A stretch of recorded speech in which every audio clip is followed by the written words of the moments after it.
Good morning, everybody.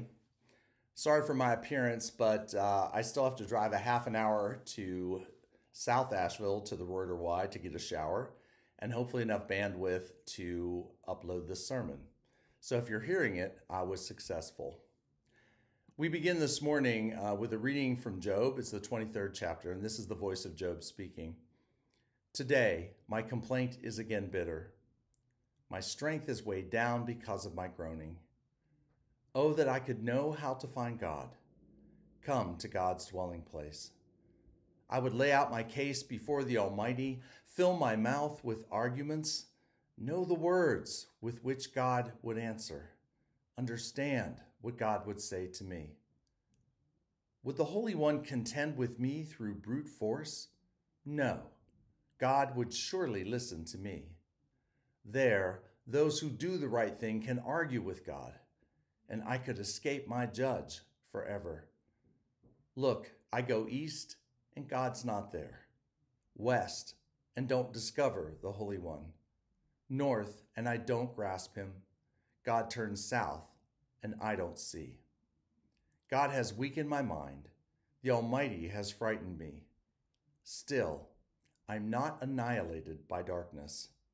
The Holy One has hidden deep darkness from me. Wow. Job is definitely the person we need to hear from today. Let me fill you in on what's happening here, and I think you'll find strength for the long journey ahead of rebuilding our lives and our community. For those unfamiliar with the book of Job, Job experiences a series of calamities and losses in his life and in the life of his family that are unfathomable. If you think Hurricane Helene is bad, Job has us beat, hands down. These calamities and losses happen in the opening chapters of the book, and you can read them for yourselves. As the story continues, Job is sitting there in his misery and pain and suffering, and his well-intentioned friends try to give him a little advice. Bless their hearts. Their advice is not exactly what Job needs to hear. Has that happened to you in these past 2 weeks? Has someone who is not living in the midst of this disaster zone offered you words of wisdom that you did not need to hear? Did they post something on social media that you knew was complete and utter nonsense? I'm sure you've had that experience. And the same is true of Job. 3 friends gave him their best advice regarding why Job has experienced so much loss, and they were more harmful than helpful. The third friend, whose name is Eliphaz, ends his not-so-sagely advice in chapter 22, which is the chapter before our reading for this morning. The short version of his advice is that Job brought all these catastrophes and losses upon himself because of his sins. Yep, he went there. In verse 23, he actually says to Job, "If you return to the Almighty, you will be restored." Now, where have we heard that before? More times than I care to recall.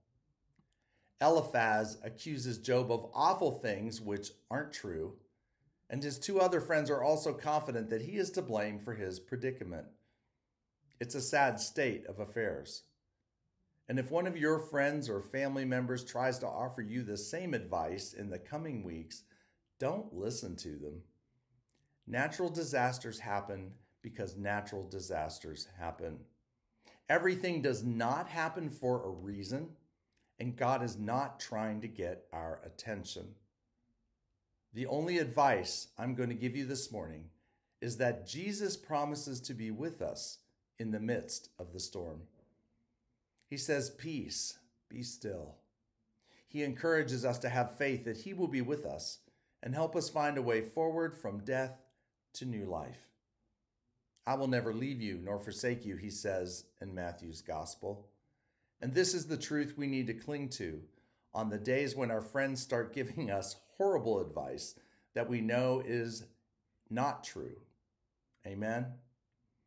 Well, when we catch up with Job in chapter 23, he is lamenting that he can't take God to court in order to prove his innocence. "Today, my complaint is again bitter," he says. And I know we can resonate with what he's saying. I know we've all had a bitter complaint or two in the past 2 weeks as we've struggled to provide basic necessities for our family and friends in order to survive. Today, my complaint is again bitter, which in Hebrew also means rebellious. So Job is getting a little spicy here, and it's understandable. He's a little angry, he's a little frustrated, and that's completely justified. And this reminds us that it's okay to be honest with God regarding how we're feeling in the midst of recovering from Hurricane Helene. It's okay to be strong and helpful and caring in one moment and then crying and hopeless in the next. We can be honest with God. We need to be honest with God because this is the only path toward healing our weary souls. Today, my complaint is again bitter, Job says. My strength is weighed down because of my groaning. Oh, that I would know how to find God. Come to God's dwelling place. The Hebrew word for dwelling place actually paints a picture of a judge's bench. So Job in these verses wants to take God to court and plead his case. And we hear his frustration in feeling like in the midst of his suffering that God is nowhere to be found. And if you felt that way even for a moment over the past 2 weeks, I want you to know that it's totally and completely okay. We have a friend in Job who feels the same way. Job continues. He says, I would lay out my case before the Almighty, fill my mouth with arguments, know the words with which God would answer, understand what God would say to me. I find these words encouraging simply because they validate some of the things we've been feeling in these past 2 weeks. They remind us that others, like Job, have had the same feelings and questions when they were in the midst of their suffering. And I find this affirming and comforting, and I hope you do too. One more observation, and I'll wrap this up. Verse 17 is a powerful one. In the midst of Job's lament, he makes the following observation. Still, I'm not annihilated by darkness. The Holy One has hidden deep darkness from me. Whew! When I first heard this, it brought a tear to my eye. I felt those words in the depth of my being. Still, I'm not annihilated by darkness.